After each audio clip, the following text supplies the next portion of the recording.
Salut, dimanche 10 novembre 2024. Le Rassemblement national, c'est vrai qu'on les a pas beaucoup entendus se prononcer sur les deux gendarmes qui ont été arrêtés par la police israélienne en territoire français, en Israël. Bon, donc la journaliste va lui poser la question, mais ça fait un petit moment qu'on sait que le Rassemblement national, en fait, c'est des traîtres. Hein. Ils ne travaillent pas pour les intérêts français, ils travaillent pour le capital, déjà, et d'une, et deux, ils travaillent pour la nation, une nation étrangère qui s'appelle Israël. Ça, tous les cadres, hein, tous.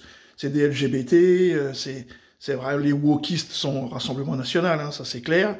Et donc, ben voilà, on a enfin une preuve et une belle démonstration d'un membre, un cadre du Rassemblement national qui n'est pratiquement pas au courant de ce qui s'est passé à l'arrestation des deux gendarmes en Israël.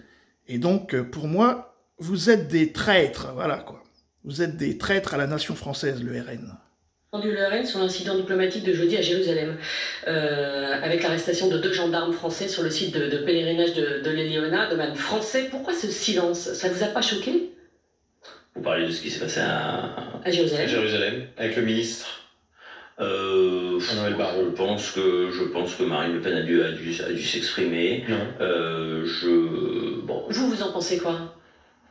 Écoutez, j'ai été plus marqué par ce qui s'est passé à Amsterdam, pour tout vous dire. Voilà. Ça vous choque pas que des policiers israéliens viennent arrêter des policiers français dans un domaine qui appartient à la France? Moi, je considère qu'il faut que la France soit défendue de partout. Je reste plus choqué par ce qui s'est passé. Est-ce qu'il y a une difficulté, disons-le, une partie de Jérusalem? Un pogrom dans une capitale européenne me choque davantage. Maintenant, quand vous mettez deux événements comme ça, il y a un événement qui est plus important que l'autre. Voilà, c'est clair.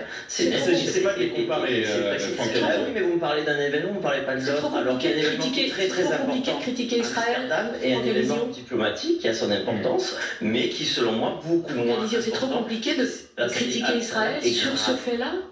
Non, mais il n'y a pas de souci, à critiquer Israël, il n'y a pas de souci à critiquer M. Netanyahou, pas de souci à critiquer sa politique, mais il y a quelque chose de très grave qui s'est passé à Amsterdam, c'est le plus important. Merci Franck Aliziodet.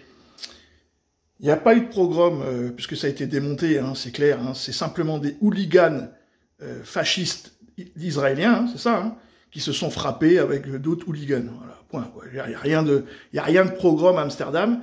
Mais bon, ça c'est une histoire de culture. En tout cas, vous êtes une sacrée belle bande de traîtres. Hein. Salut les amis.